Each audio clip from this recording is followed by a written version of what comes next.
ធានបទជាថ្ងៃហ្នឹងគឺយើងនឹងនិយាយអំពីតាក់ទងជាមួយថ្នាំបន្ទន់លាមកថ្នាំដែលយើងពិសាឲ្យស្រួលបត់ជើងណាជាប្រធានបទក្តៅនៅក្នុងចុងឆ្នាំ2025ដោយសារមានអ្នកអាហារបំពន់ខ្លះគាត់ទៅទិញថ្នាំហ្នឹងយកមកលក់ថាជាថ្នាំសម្រក់គីឡូដោយសារគាត់យល់ថាការផឹកថ្នាំឲ្យស្រួលបត់ជើងទៅបត់ជើងច្រើនល្អយូរទៅវាស្រកគីឡូហើយជារឿងគាត់យល់ខុសមួយធ្ងន់ជារឿងមួយដែលមិនគួរទៅធ្វើចឹងទេខ្ញុំកាលណាសូមក្រាបថ្វាយបង្គំព្រះថេរានិងថេរៈគ្រប់ព្រះអង្គនិងជំរាបសួរឯកឧត្តមលោកជំទាវលោកស្រីនាងគាត់មិនទាន់យល់តាក់ទងមួយប្រធានបទរបស់យើងគាត់មិនទាន់យល់ច្បាស់ពីរឿងថ្នាំដែលបន្ទន់លាមកហ្នឹងទេការប្រើថ្នាំបន្ទន់លាមកចំពោះពេទ្យតាក់ទងមួយនឹងពេទ្យឯកទេសឬពេទ្យធម្មតាក៏គេដឹងដែរឲ្យតែតាក់ទងមួយនឹងថ្នាំហ្នឹងដែលគេមានការសិក្សាច្បាស់លាស់ pharmacy គ្រូពេទ្យជាពិសេសគ្រូពេទ្យដែលព្យាបាលឬដងបាតព្យាបាលជំនាញផ្នែកខាងកាពះពោះវៀនណាគេដឹងការប្រើថ្នាំបន្ទន់លាមកមិនថាថ្នាំតាក់ទងមួយទឹកសេរ៉ូឬក៏ថ្នាំគ្រាប់ទេការព្យាបាលរបស់វាគេប្រើក្នុងមួយរយៈតែគេព្យាបាលមកតែគេព្យាបាលរឿងដងបាតគេប្រើវាដើម្បីឲ្យស្រួលបត់ជើងដោយសារចុងកន្លែងកគួតហ្នឹងយើងត្រូវព្យាបាលរឿងដងបាតដើម្បី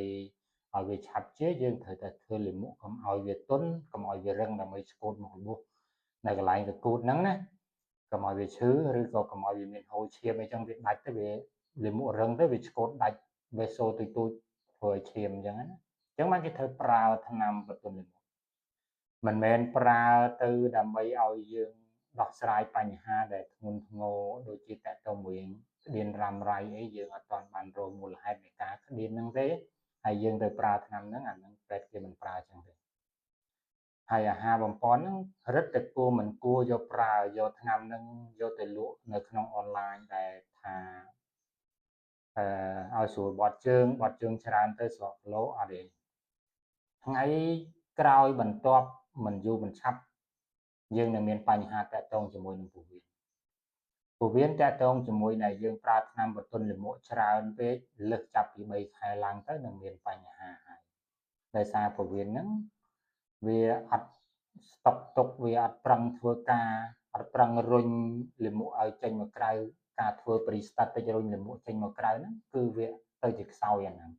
ដោយសារវាដឹងថារាល់ថ្ងៃហ្នឹងគេលេបថ្នាំទៅវាធ្វើឲ្យវាមានសារជាតិដែលធ្វើឲ្យលាមកទន់ជ្រាយហ្នឹងគឺវាហូរស្រួលមិនបាច់ធ្វើ peristaltic ទេអាកន្លែងនេះជាលក្ខណៈគ្រោះថ្នាក់មួយដែលគ្រូពេទ្យគេមិនដែលធ្វើទេហើយផ្ដាំទៅពួកអនឡាញទាំងអស់ក៏ចឹងដែរបញ្ឈប់អាបញ្ហាហ្នឹងដែលយកថ្នាំបន្ទន់លាមកមកលើថាទិញយកមកពីប្រទេសក្រៅទេមិនដឹងថាវាមានអាជ្ញាប័ណ្ណអីមិនដឹងទេណាប៉ុន្តែគ្រាន់តែថាគេយកមកប្រើនេះខ្ញុំធ្លាប់ជួបហើយក៏មានប្រធានបទគេនិយាយច្រើននៅក្នុង Facebook តែយកថ្នាំនឹងយកមកធ្វើជាថ្នាំសម្រាប់សម្រក់គីឡូជារឿងខុសឆ្គងដ៏ធ្ងន់បំផុតយើងនឹងតាក់ទងទៅជាវានឹងមានបញ្ហាទៅតាក់ទងទៅជាពោះវៀនមានបញ្ហាគេហៅ IBM ហ្នឹងឯងតាក់ទងមួយនឹងជំងឺខ្សោយពោះវៀនបើយើងលែងប្រើថ្នាំឈប់ប្រើថ្នាំវាលែងជុះតែម្ដងលាមកហ្នឹងវានៅស្តុកនៅក្នុងពោះវៀនហ្នឹងតែម្ដងនោះជាបញ្ហាធ្ងន់មួយបំផុតដែលយើងគួរឈប់ជៀសវាងផុតពីការប្រើថ្នាំច្រើនពេកត្រូវចាំថាគ្រូពេទ្យដែលគេព្យាបាលតាក់ទងមួយនឹងឲ្យថ្នាំបន្ទន់លាមកឬក៏ពួក fiber ឬក៏ពួកទឹកសេរ៉ូដែលយើងលេបហ្នឹងគេប្រើសម្រាប់តែកំឡុងដែលយើងព្យាបាលជំងឺទេដូចជាយើងមកថាយើង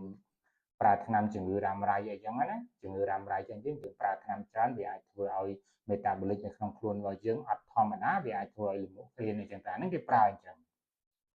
ឬក៏ការព្យាបាលតាក់ទងមួយនឹងវះកាត់ឬដងបោះបន្ទង់ហ្នឹងគេគួរប្រើតែមិនគួរប្រើទៅឲ្យទៅចុកគីឡូអីហ្នឹងអាហ្នឹងជារឿងខុសឆ្គងមួយហើយនឹងមានបញ្ហានៅថ្ងៃក្រោយទៀតពិបាកនោះគឺពិបាកមែនតែម្ដងគឺពិបាកខ្លាំង ដែលអ្នកជំងឺដែលឆ្លងពីធម្មតារហូតដល់ទៅ IBN ដែលតាក់ទងមួយជំងឺខ្សោយពោះវៀនហ្នឹងពិបាកខែអញ្ចឹងយើងត្រូវសួរពេទ្យជំនាញសួរ pharmacy បានច្បាស់លាស់មុននឹងប្រើថ្នាំហ្នឹងណាហ្នឹងហើយប្រធានបទរបស់យើងចប់